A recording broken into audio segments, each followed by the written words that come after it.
BRS working president KTR స్పందించనున్నారు. మధ్యాహ్నం 12 గంటలకు ప్రెస్ మీట్ నిర్వహించనున్నారు. కాగా ఈ ఫార్ములా రేస్ వ్యవహారంలో 54 కోట్ల లావాదేవీల్లో కేటీఆర్ అవకతవకలకు పాల్పడ్డారని, అతనిపై చర్యలకు ఆదేశాలు జారీ చేయాలని రాష్ట్ర ప్రభుత్వం గవర్నర్ వద్దకు వెళ్లింది. అవకతవకల విషయంలో రాజీ పడొద్దని కేటీఆర్ విచారణకు గవర్నర్ ఆమోదం తెలిపారు. కాగా కేటీఆర్ ఏం మాట్లాడతారనేది ఇప్పుడు సర్వత్రా ఉత్కంఠ నెలకొంది.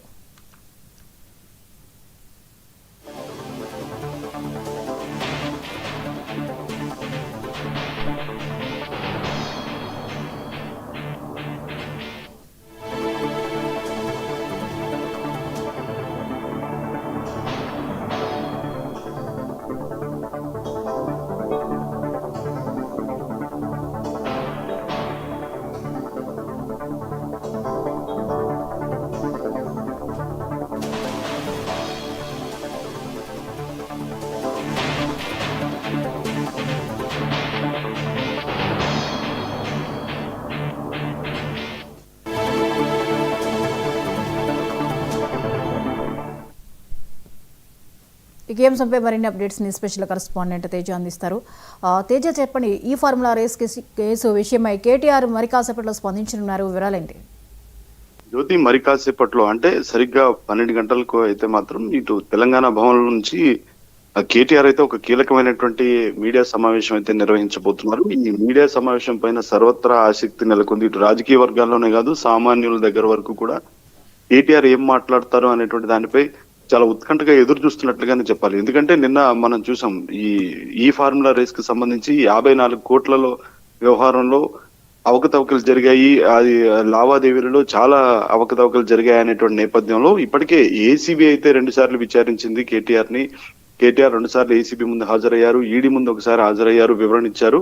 అయితే ఏసీబీ మాత్రం గవర్నర్ కు లేఖ రాసింది. ఎందుకంటే ప్రజాప్రతినిధి కావడంతో తనకు అంటే పూర్తి స్థాయిలో విచారణ చేయడానికి అనుమతి ఇవ్వాలంటూ కూడా ఇటు కోరినటువంటి నేపథ్యంలో గవర్నర్ అయితే నిన్న పూర్తి స్థాయిలో ఆమోదం తెలిపారు. దీంతో కేటీఆర్ కొంత అరెస్ట్ అవుతారు అనేటువంటి ఊహాగానాలు, ఆ విధమైనటువంటి వ్యాఖ్యలు కూడా కొంత చక్కర్లు కొడుతున్నాయి. జోరుగా ప్రచారం జరుగుతున్న నేపథ్యంలో కేటీఆర్ ఏం మాట్లాడతారు, వాటికి ఏ విధమైనటువంటి స్పందిస్తారు, ఎలా స్పందించబోతున్నారు అనేటువంటి దానిపై సర్వత్రా ఆసక్తి నెలకొంది అన్నట్లుగానే చెప్పాలి. మరి కాసేపట్లో తెలంగాణ భవన్ నుంచి కేటీఆర్ అయితే మీడియా సమావేశం నిర్వహించబోతున్నారు అన్నట్లుగానే మనం చెప్పాలి.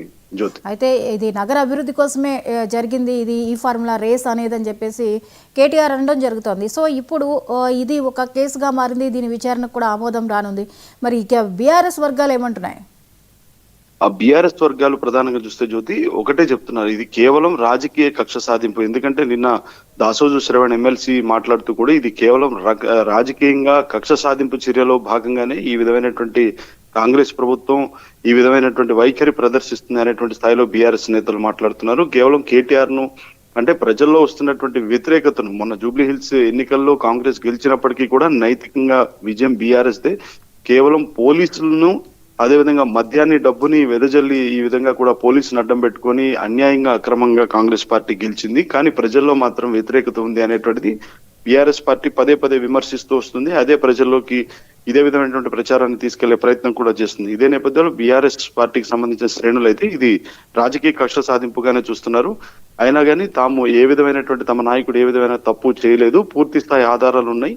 కేవలం హైదరాబాద్ ని మరింత ప్రపంచవ్యాప్తంగా కూడా తలమానికంగా నిలబెట్టే విధంగా చేసినటువంటి, ఆ విధంగా తెలంగాణ ఖ్యాతిని, ప్రత్యేకించి హైదరాబాద్ నగర ఖ్యాతిని ప్రపంచ దేశాలకు చాటే విధంగా ఈ ఫార్ములా రేసు నిర్వహించినప్పటికీ కూడా దీన్ని కూడా రాజకీయం చేస్తూ కాంగ్రెస్ ప్రభుత్వం అది బీఆర్ఎస్ పార్టీ నాయకులను, ప్రధానమైన నాయకులను ఇటు కేసుల రూపంలో అడ్డుకునేటువంటి, విచారణ రూపంలో అడ్డుకునే ప్రయత్నం చేస్తుంది. అయినా కానీ తాము దేనికి భయపడము, ఎన్ని కేసులు పెట్టినా గానీ మేము తాము ముందుకే కొనసాగుతాం అనేటువంటి స్థాయిలో బీఆర్ఎస్ నేతలు మాట్లాడుతున్నారు అన్నట్లుగానే మనం చెప్పాలి. Jyothi, right, thank you Teja.